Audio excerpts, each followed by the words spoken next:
Bismillahirrahmanirrahim. Assalamualaikum warahmatullahi wabarakatuh. Pada video ini kita akan melanjutkan materi geometri yang kedua, yaitu garis-garis yang sejajar dan yang berpotongan. Untuk garis-garis yang tegak lurus sudah dibahas di video sebelumnya.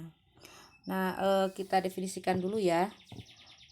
Dua garis berbeda L dan M disebut sejajar jika keduanya tidak mempunyai titik perpotongan, ditulis L sejajar M. Jadi ini ada dua garis lurus ya. Itu definisi garis sejajar jika tidak mempunyai titik perpotongan. Kita ingat kembali dalam menulis persamaan garis kita menggunakan L sama dengan P tambah ini himpunan ya. Himpunan semua vektor-vektor yang searah V gitu. Ini garis L mempunyai arah himpunan V ini, arahnya searah dengan V.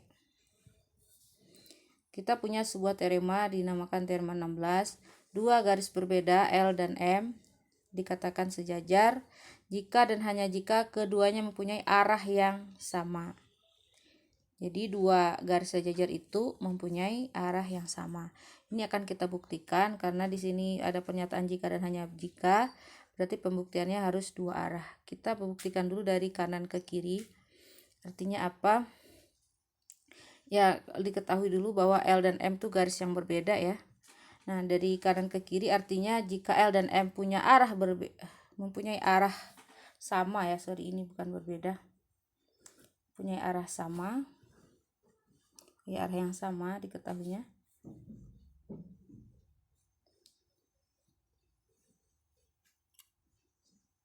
Jika L dan M punya arah yang sama, maka akan ditunjukkan L dan M itu sejajar. Kita akan menggunakan pembuktian dengan kontradiksi. Masih ingat ya kontradiksi? Berarti jika kita ingin membuktikan jika P maka Q, itu sama saja dengan membuktikan jika tidak Q maka tidak P. Jadi kita akan menggunakan kontradiksi. Berarti kita andaikan L dan M tidak sejajar ya. Kalau kita andaikan L dan M tidak sejajar, artinya harus ditunjukkan L dan M juga tidak punya arah yang sama. Artinya ditunjukkan L dan M punya arah yang berbeda. Apa artinya L dan M tidak sejajar? Artinya L dan M mempunyai satu titik persekutuan F. Tadi kita sudah mendefinisikan di awal, sejajar itu nggak punya titik persekutuan. Kalau dia tidak sejajar, ya, berarti punya titik persekutuan, kita namakan misalkan titik F. Lalu kita misalkan persamaan garis L-nya P ditambah arah V dan garis M-nya itu Q tambah arah W untuk suatu vektor tak nol V dan W.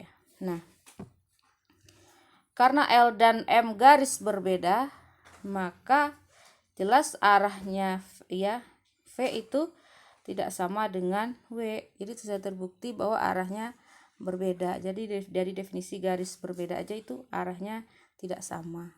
Berarti dapat disimpulkan jika L dan M tidak sejajar, maka arah garis L dan M juga berbeda. Itu terbukti dari kanan ke kiri. Sekarang dari kiri ke kanan, artinya jika L dan M sejajar, maka akan dibuktikan L dan M punya arah yang sama. Kita juga akan menggunakan kontradiksi di sini. Diandaikan atau dimisalkan L dan M punya arah berbeda, artinya ditunjukkan L dan M-nya tidak sejajar. Oke, di sini kita tadi misalkan L dan M-nya punya arah berbeda. Kalau L-nya punya arah V dan M-nya punya arah W, artinya V ini tidak himpunan semua vektor-vektor searah V tidak sama dengan himpunan semua vektor-vektor searah W ya.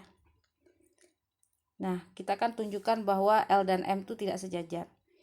Misalkan P sembarang titik pada L dan Q sembarang titik pada M. Karena V dan W ini karena tidak sama himpunan ini ya, berarti V dan W ini tidak proporsional atau kita sebut juga tidak searah. Kalau tidak searah berarti dia membangun R2 ya. Jadi ini materinya aljabar linier. Kalau kita punya dua vektor ya V dan W yang tidak searah, berarti dia kan menjadi basis dari ruang vektor R2. Berarti kita dapat menyatakan sembarang vektor ya, P min Q. Ya tadi kan kita punya titik P dan Q, P-nya di L, Q-nya di M. P min Q ini berarti sebuah vektor. Sementara V dan W-nya tadi membangun R2, berarti terdapat suatu konstanta T dan S di bilangan real, sehingga P min Q ini sembarang vektor dinyatakan sebagai kombinasi linear dari V dan W. Jadi V dan W ini sebagai basis dari ruang vektor R2 karena dia tidak searah. Karena kalau searah berarti bergantung linear ya, tidak bebas linear. Di sini V dan W-nya bebas linear karena dia nggak searah, sehingga P min Q bisa dinyatakan sebagai kombinasi linear dari V dan W. Jadi T dan S-nya ini sembarang sebagai konstanta bilangan realnya, koefisien bilangan real ya. Nah ini kita ubah aja bentuk persamaan yang atas, P min Q sama dengan TV tambah SW ini, berarti bisa kita pindahkan yang ini ya, min Q-nya ke kanan. Ini mirip dengan video sebelumnya, sementara TV-nya kita pindahin ke kiri, jadi diperoleh persamaan P min TV sama dengan Q plus SW.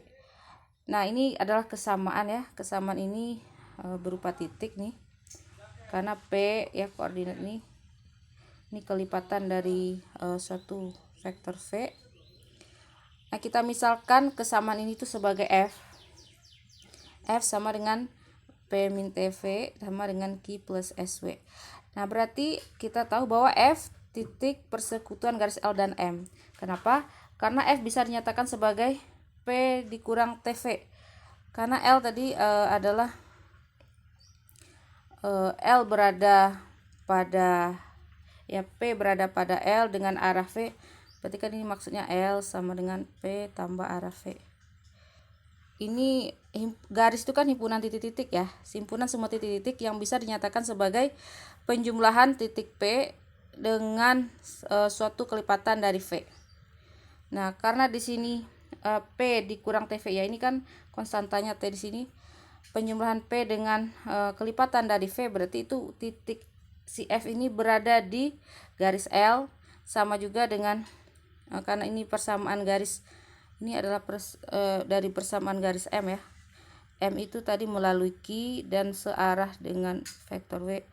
Berarti F itu berada di L sekaligus berada di M. Berarti F itu adalah titik persekutuan ya, karena dia kan dua garis berbeda, L dan M berbeda, terus punya satu titik yang sama, berarti mereka punya satu titik persekutuan. Terbukti bahwa L dan M tidak sejajar. Nah, jadi kita sudah membuktikan teorema ini ya, teorema 16 dengan menggunakan kontradiksi. Nah di sini itu kita punya beberapa teorema lagi, tetapi tidak dibuktikan di sini. Mungkin ini jadi PR ya. Silahkan dicoba buktikan. Ada teorema 17.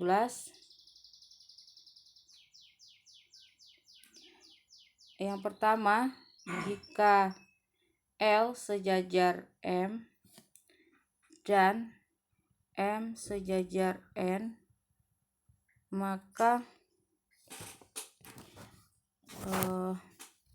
berlaku L sama dengan N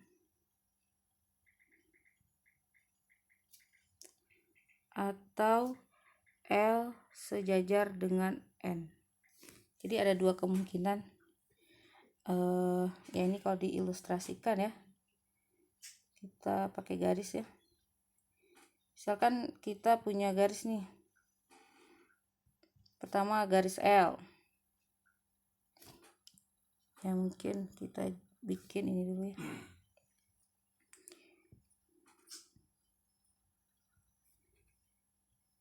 Biar memudahkan membuat garis. Kita kalau misalkan punya garis L seperti ini garis L ya, yang merah ini kita namakan L. Kemudian L ini sejajar dengan M ya, kita misalkan aja ini M. Nah dua garis ini sejajar, ini L, ini M sejajar ya. kemudian M juga sejajar dengan N. Jadi ada dua kemungkinan di sini, ada garis lain di sini. Nah, ini kita namakan ini N. Jadi kita punya L sejajar M ya. Ini dilihat dari gambar ini, garisnya sejajar. Kemudian M dengan N juga sejajar. Maka kesimpulannya kalau dalam gambar ini itu L tidak sama dengan N ya. Yang di sini yang saya gambar L-nya juga sejajar dengan N. Nah, ini sejajar. Tapi ada kemungkinan lain ya, atau kita tidak menggambar N yang baru di sini. Nah, N-nya kita gambar di sini. N-nya berhimpit dengan L. Nah, L sejajar M awalnya, jadi L sejajar M. Lalu kita ada garis lain M yang juga sejajar N. Nah, ini ada N yang baru. Nah, di sini kondisinya L-nya sama dengan N. Ya, seperti itu kira-kira ya, dua kemungkinan tadi. Ya, kita teruskan saja. Kemudian bagian keduanya, jika L sejajar M dan M-nya tegak lurus dengan N, maka L juga pasti tegak lurus dengan N ya. Karena garis itu kan bisa diperpanjang. Ya, kalau kita gambar secara sembarang aja ya di sini. Misalnya tadi ini ada garis L, ini anggap saja L. Lalu ada garis M yang sejajar juga, anggap aja ini sejajar ya. Sorry. Ini kondisinya L dan M sejajar. Lalu M ini tegak lurus dengan garis N. Nah, ini tegak lurus N. Ya, ini tegak lurus M dengan N. Berarti kalau kita perpanjang garis, kalau garis kan bisa diperpanjang sampai hingga panjangnya. Pada akhirnya apa? Kalau kita perpanjang si N, nah pasti dia juga akan tegak lurus dengan L. Nah, begitu kira-kira. Dan yang ketiga, teorema 17 juga, jika L tegak lurus N dan M-nya tegak lurus N, maka ada dua kemungkinan, L-nya sejajar M atau L sama dengan M. Jadi kita punya dua kondisi. Misalnya ini garis L ya, L sama N tegak lurus. Lalu M juga tegak lurus N. Jadi ada garis lain M di sini nih. M-nya juga tegak lurus dengan N nih. Pertama L tegak lurus N. Ya, pertama tadi L tegak lurus M, L tegak lurus N ya, pengucapan yang bersama. Kemudian ada garis lain M yang juga tegak lurus dengan N. Maka di sini kita lihat bahwa L-nya sejajar M. Ya. Penulisan sejajar ini di sini lurus ya. Kalau dulu mungkin kita juga mengenal, kalau dimiringkan juga boleh. Di sini kondisinya L sejajar M. Ya, terlihat dua garis ini, M dengan L sejajar. Tapi bisa juga kemungkinannya garis L-nya dengan M sama. Jadi kalau kita geser si M yang ini, geser ya sampai sama. Ini sini kita hapus. Jadi L-nya pertama tegak lurus N, lalu M tegak lurus N. M-nya garis yang sama gitu. Di sini. Nah, kalau yang biru ini kita, yang ungu ini M ya, juga tegak lurus. Jadi bisa aja kalau di sini kondisinya L-nya sama dengan M. Jadi seperti itu maksud dari teoremanya.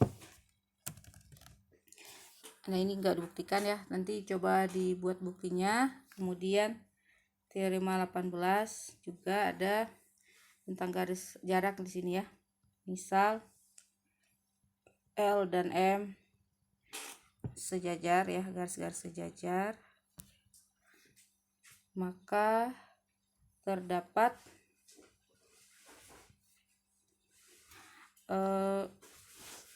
bilangan ya suatu nilai gitu.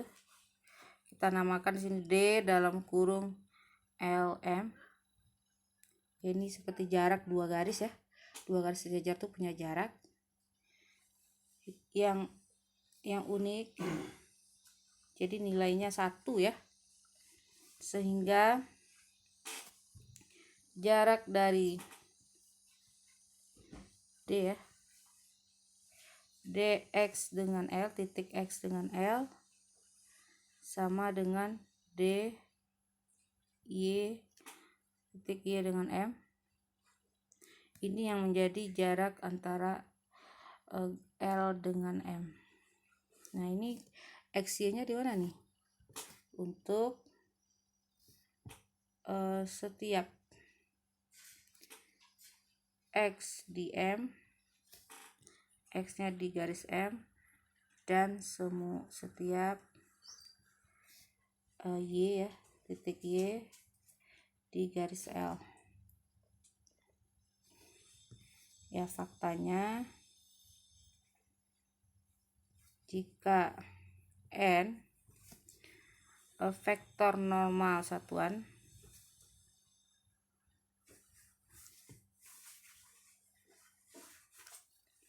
dari L, dari garis L ya, dan M, kan mereka sejajar, vektor normalnya sama, maka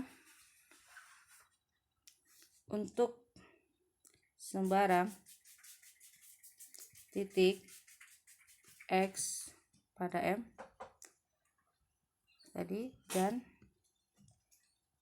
Y pada L, berlaku bahwa jarak LM itu bisa nilai mutlak dari hasil kali dalam X min Y dengan vektor normal N itu akan menjadi jarak D dari LM ya. Jadi jarak dua garis sejajar itu bisa diperoleh dari nilai mutlak hasil kali dalam titik X vektor XY ya, vektor XY dengan vektor normal N ya. Seperti itu bunyi teoremanya, yaitu bunyi teorema 18 ya. Sini nggak dibuktikan, boleh dicoba buktikan nanti, tapi kita bisa ilustrasikan ya.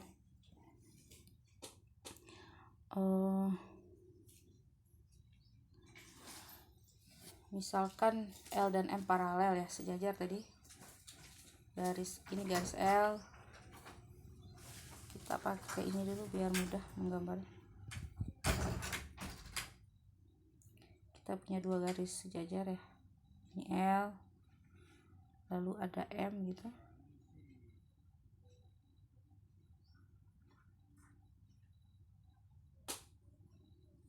Ya, ini garisnya sejajar ya.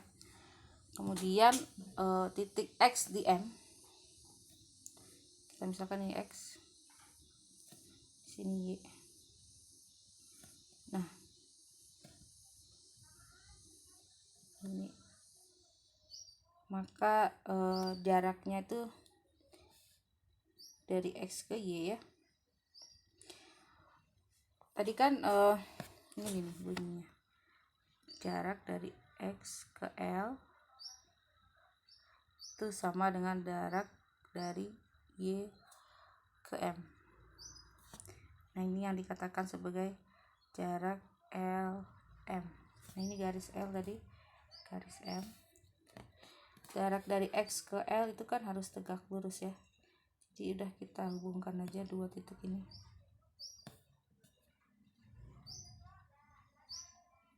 Di sini harus tegak lurus ya.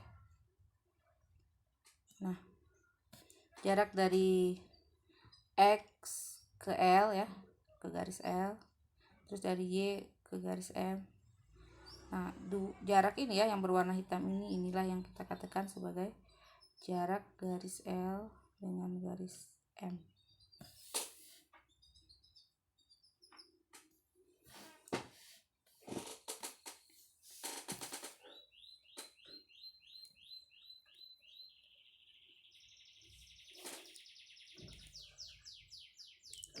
Dan kalau kita punya vektor normal ya, vektor normalnya di sini namanya vektor n, kan tegak lurus. Tadinya misal gini nih, ini vektor normal n dari garis L dan M ya, dia vektor yang sama, jadi harusnya dia menembus dua garis ini, kira-kira seperti ini, vektor normal n ya. Tadi nilai dari ini DL ini, jarak ini akan sama ya, ini nilainya akan sama dengan nilai mutlak hasil kali dalam X min Y dengan vektor normal n, yaitu akan menjadi jarak dari dua garis ini. Satu lagi yaitu teorema 19.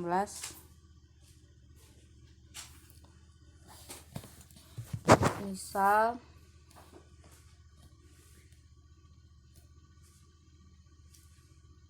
L sebarang garis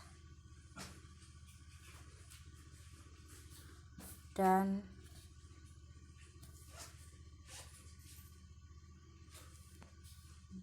M garis yang memotong L di titik P. Kemudian kita juga misalkan vektor V dan W adalah vektor satuan, vektor arah satuan ya, dia tuh vektor arah tapi panjangnya satu, vektor arah satuan dari garis L dan M, dari garis L dan M.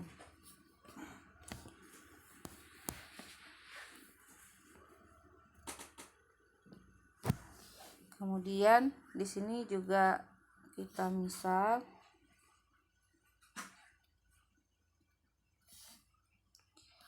alfa T itu kita definisikan P ditambah TW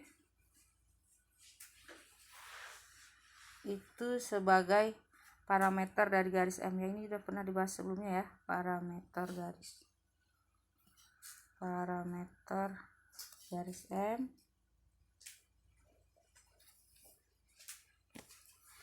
Maka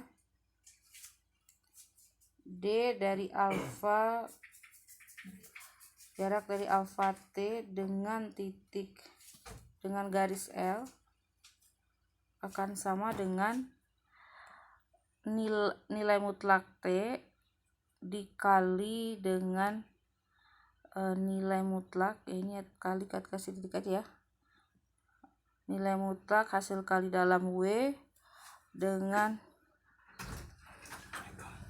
yang tegak lurus dengan V. Ini juga kita ambil nilai mutlaknya. Masih ingat ya, kalau kita punya V itu vektornya V1, V2, V pangkat T terbalik ini tuh yang tegak lurus dengan V maksudnya ya, yang tegak lurus dengan vektor V itu koordinatnya bisa min V2, V1, karena kita tahu bahwa V dengan itu harus hasil kali dalamnya 0 gitu. Ini kalau dicari hasil kali dalamnya kita kali ya, V1 kali min V2 V2 tambah V2 V1, jadi ini 0 gitu. Jadi yang dimaksud dengan V pangkatnya terbalik itu apa? Yang tegak lurus dengan V ya. Jadi Kalau kita punya parameter dari garis M yang kita namakan alfa T, yaitu P ditambah TW ya. Karena garis M itu kan tadi arahnya W ya. Dan kan kedua garis ini tuh melalui titik P, jadi makanya bisa dinyatakan P ditambah TW itu parameter garis M, maka jarak dari alfa T dengan L itu nilainya akan sama dengan nilai mutlak T dikali nilai mutlak dari hasil kali dalam W dengan V pangkat T terbalik ya. Ini tadi adalah vektor yang tegak lurus dengan V. Seperti itu. Nah, itu teorema 19.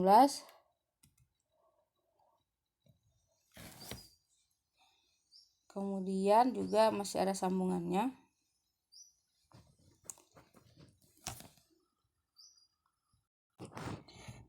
Kemudian jika X ya titik X, jika titik X berada di garis M, maka nilai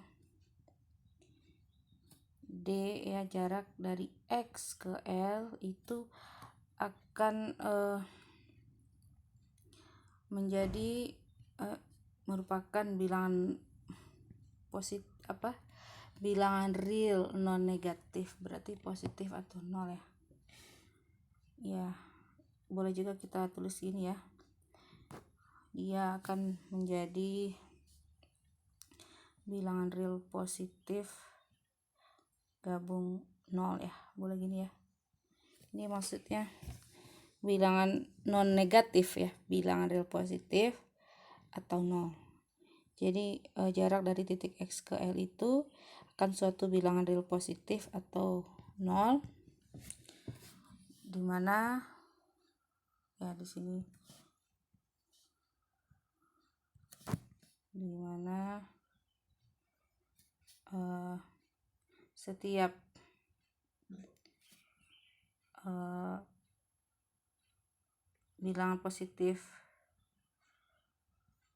bilangan real positifnya muncul 2 kali.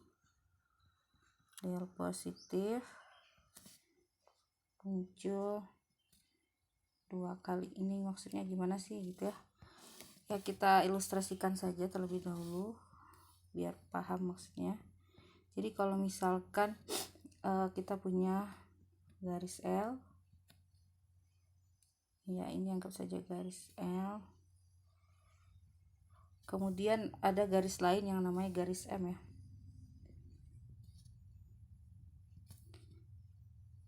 Oke.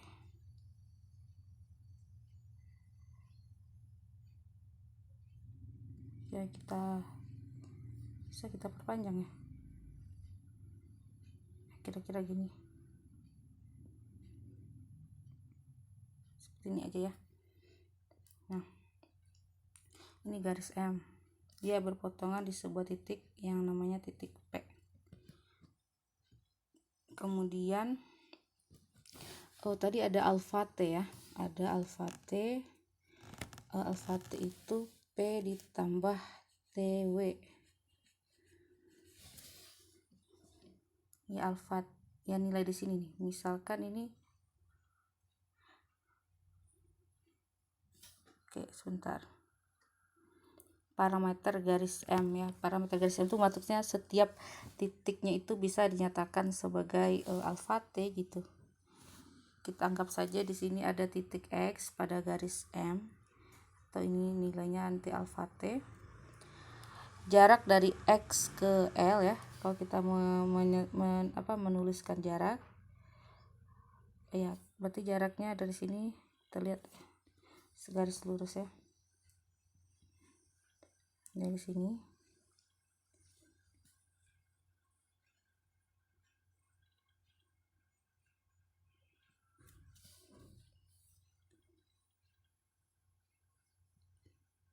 ya.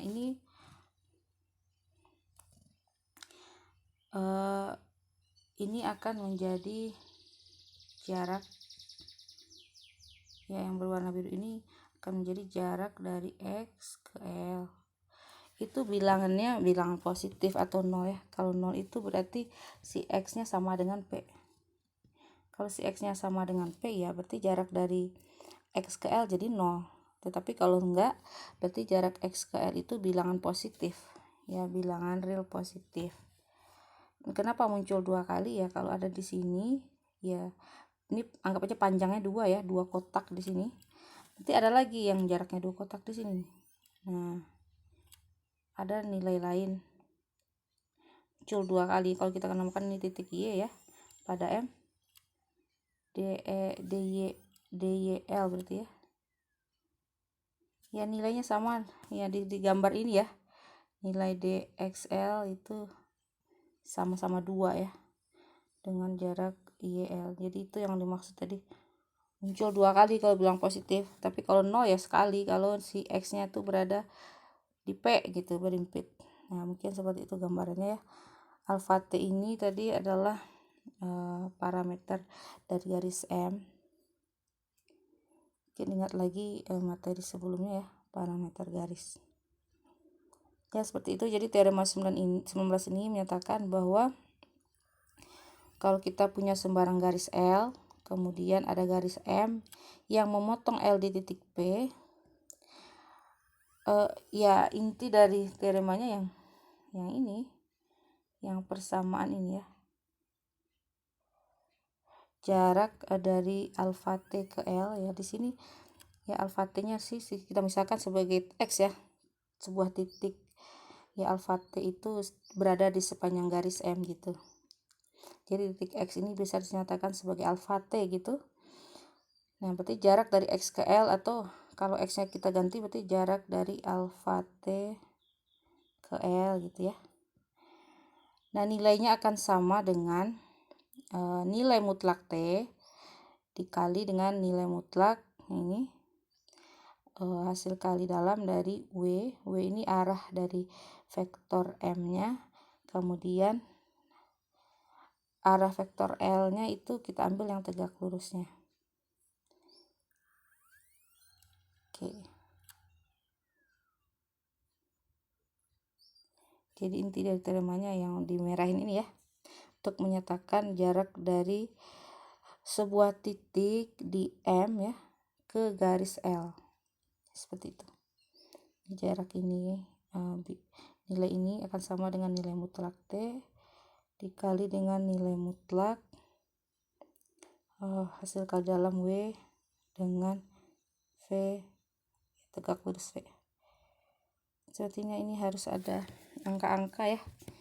Mungkin nanti kita coba untuk latihannya. Videonya sampai di sini untuk teoremanya, tidak dibuktikan. Silakan dipahami saja dulu makna dari materi yang ini. Untuk garis sejajar,